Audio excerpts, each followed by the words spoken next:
तो आमां मात्र डिफरन्शिएशन शुं आवशे?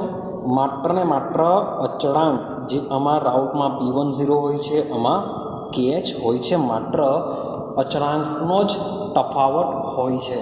माटे आवा किस्सामां राउल्टना नियमने हेनरीनो विशिष्ट किस्सो कहेवामां आवे छे। जे राउल्टनो जे नियम छे ए राउल्टना नियमने शुं कहेशुं? हेनरीनो विशिष्ट किस्सो तरीके આપણે ગણવામાં આવે છે। ક્લિયર છે? ચાલો હવે આપણે હેનરી પરથી હવે થોડોક ટોપિક મીન્સ કે રાઉલ્ટ ચાલે છે આપણો, તો રાઉલ્ટ પરથી ટોપિક જરાક આગળ વધારીએ આપણે। સેમ રાઉલ્ટનું ચાલશે પણ જરાક સમજવાનો પ્રયત્ન કરજો। ચાલો હવે રાઉલ્ટના નિયમને સમજ્યા બાદ હવે આપણે બીજા બે પોઈન્ટને કમ્પ્લીટ કરવાના છે, મજાના છે, જે તમને MCQમાં VSQમાં as a GUJCET JEE NEET એવા કન્સેપ્ટમાં બી ખૂબ જ કામ લાગતા હોય છે।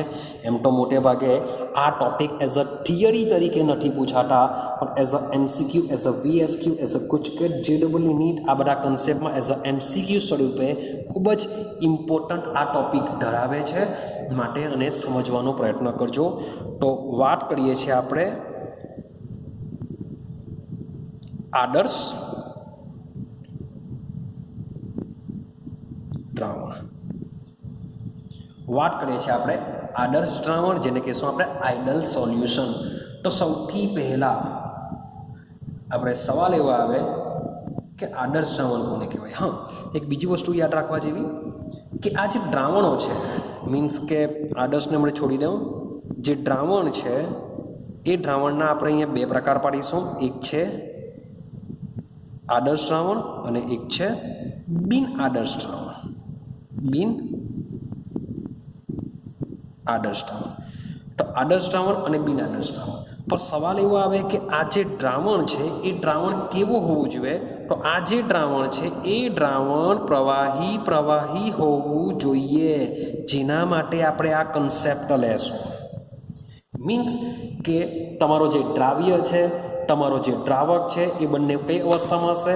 પ્રવાહી અવસ્થામાં જો હોય તો એવા દ્રાવણ માટે બે આવશે, ક્યાં એ આદર્શ દ્રાવણ હોઈ શકે, ક્યાં એ બિન આદર્શ દ્રાવણ હોઈ શકે।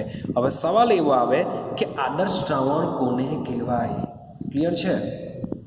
તો એની વ્યાખ્યા છે જે દ્રાવણ કોઈ પણ तापमाने, जे द्रावण कोईपण तापमाने राउल्टना नियमનું पालन करता होय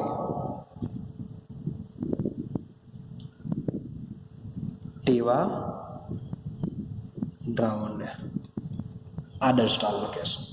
तो व्याख्या तो बहुत सिंपल है, मीन्स के जे द्रावण कोईपण तापमाने अथवा कोईपण तापमानना गाळा दरमियान राउल्टना नियमનું पालन करतो होय तो तेवा द्रावणने शुं कहेवाशे? आदर्श द्रावण कहेवाशे। क्लियर है? चलो हवे आना आ तो एक सिंपल व्याख्या है, याद रही जशे के राउल्टना नियमનું पालन थवुं जोईए। पण MCQ तरीके शू पूछाय छे, केवी रीतना काम लागे छे एने समजવાનો प्रयत्न करजो। तो जे आदर्श द्रावणो छे ए बे गुणधर्मो पूरा पाडे छे। केटला? बे गुणधर्मो पूरा पाडे छे।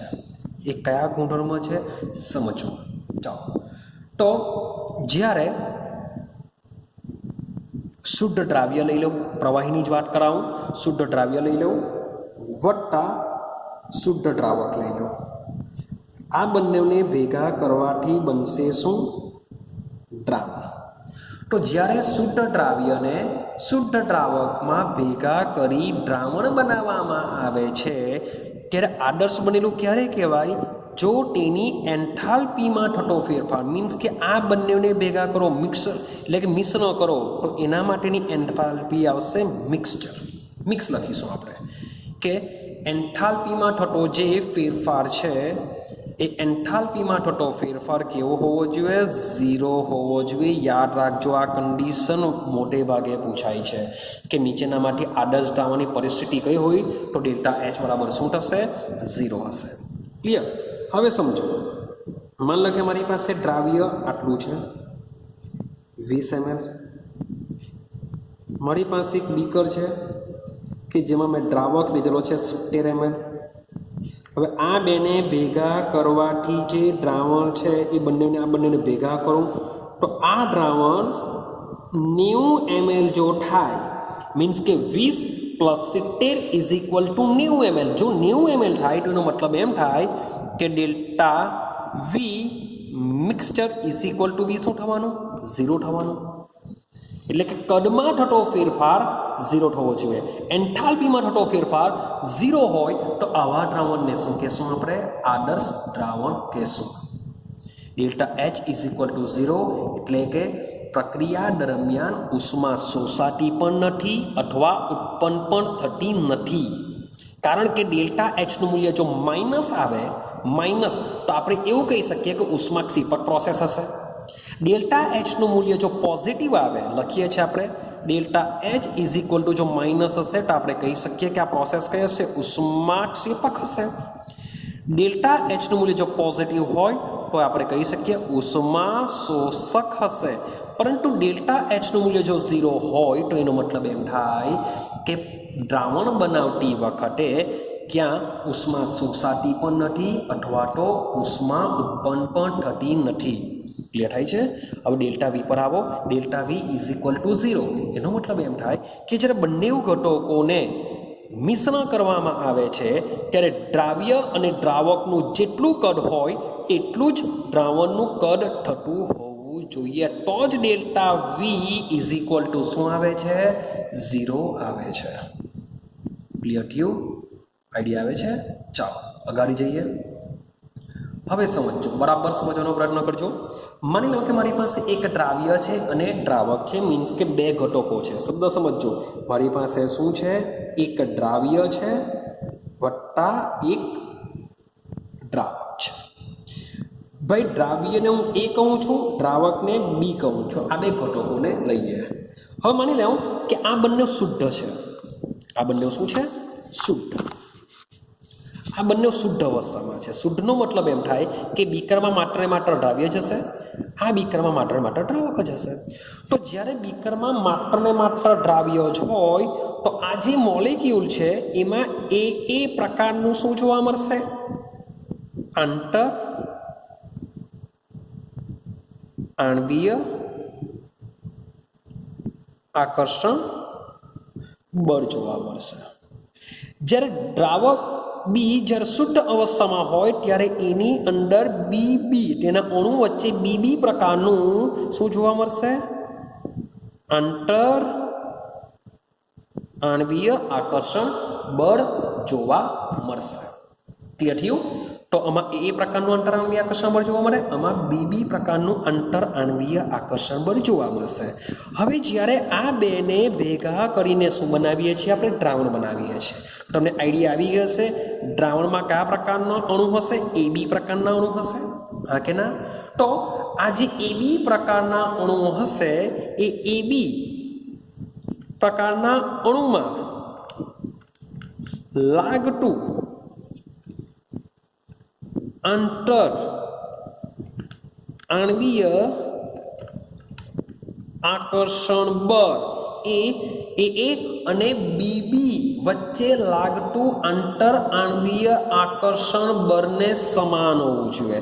मीन्स के ए अने बीबी में जेवुं आंतर आणवीय आकर्षण बळ लागे तेटલું જ એબી પ્રકારના અણુમાં પણ હોય છે। એટલે કે આ બધામાં આંતર આણવીય આકર્ષણ બળ બી કેવા લાગતા હોય છે સમાન લાગતા હોય છે। જો આ ત્રણ કન્ડિશનનું પાલન થાય તો એ કયું દ્રાવણ રચે છે આદર્શ દ્રાવણ રચે છે।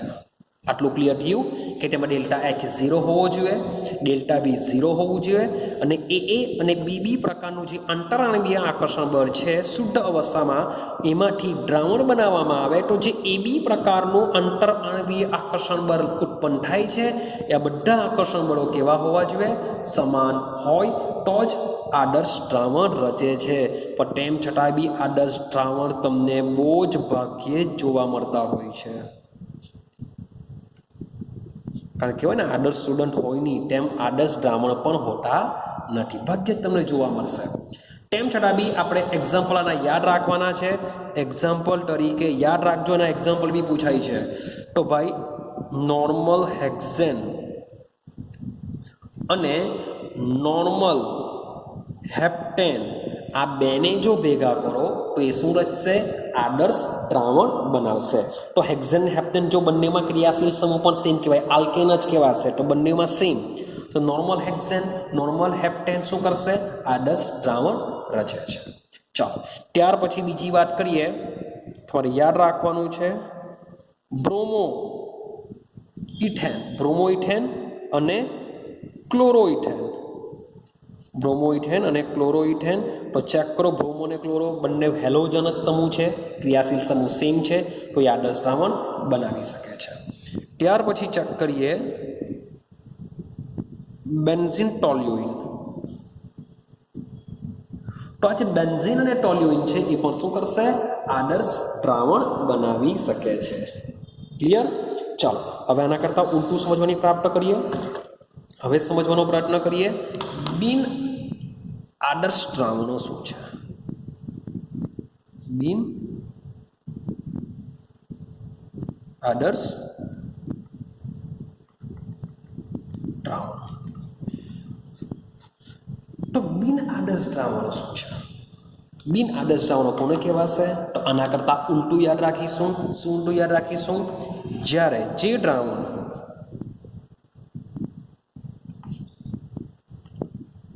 કોઈ પણ તાપમાને અથવા કોઈ પણ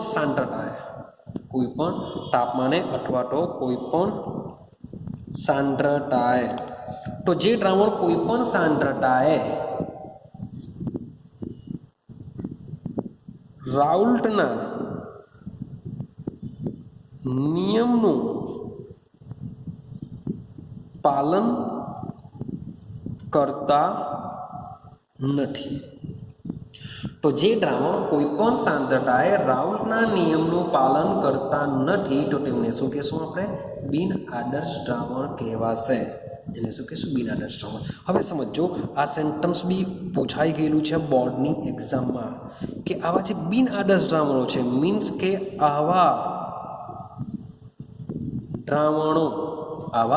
દ્રાવણોના બાષ્પ દબાણ, કારણ કે રાઉલ્ટ આવશે એટલે બાષ્પ દબાણ આવશે, તો યાદ રાખજો આવા દ્રાવણો એટલે કોણ? જે બિન આદર્શ દ્રાવણો છે. તો આવા દ્રાવણોના બાષ્પ દબાણ રાઉલ્ટના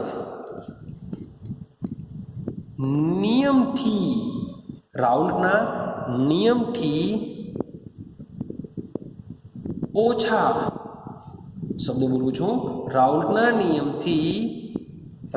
નિયમથી ઓછા બાષ્પ દબાણ અથવા વધુ બાષ્પ દબાણ ધરાવે છે.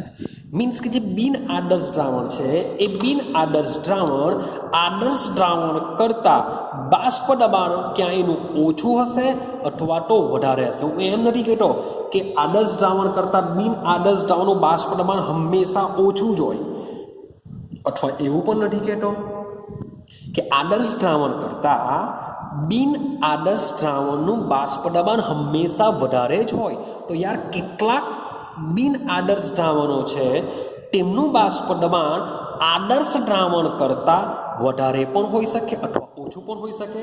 તો ઓછું અથવા વધુ બાષ્પ દબાણ ધરાવતા હોય છે. ક્લિયર છે?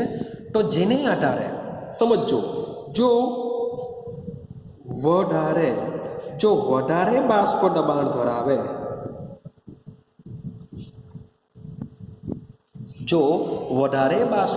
ધરાવે, તો તેને ડન વિચલન દર્શાવે છે. જે આપણે બાષ્પ દબાણ ધારીએ છીએ એના કરતાં જો વધુ બાષ્પ દબાણ ધરાવે, જો વધારે બાષ્પ દબાણ હોય તો દ્રાવણ છે એ દ્રાવણ શું કરશે? ડન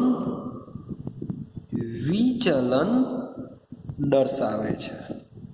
એ શું કરશે?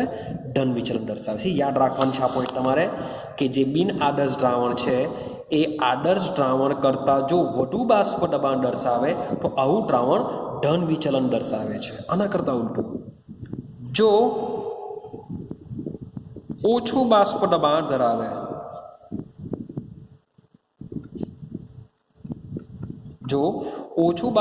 ધરાવે તો જે દ્રાવણ છે એ દ્રાવણ શું કરશે? ઋણ વિચલન દર્શાવે છે. તો એક દર્શાવશે ધન વિચલન, એક દર્શાવશે ઋણ વિચલન.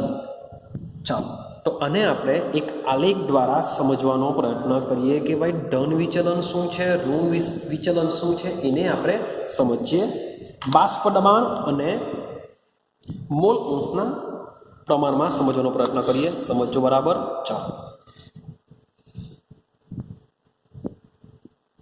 તો યાદ કરો, રાઉલ્ટના નિયમમાં આપણે સમજીને આવેલા. આપણે અહીંયા શું લખીએ છીએ? બાષ્પ દબાણ લખીશું આપણે.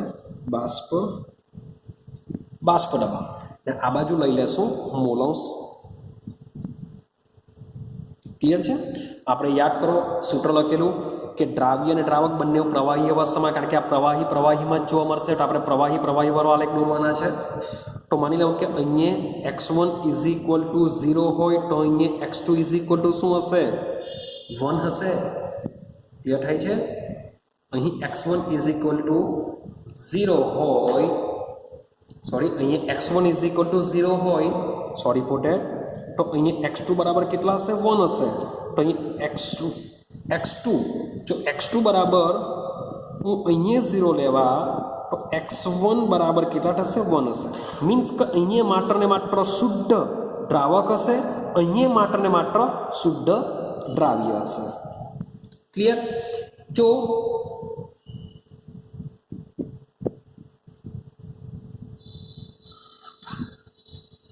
ફક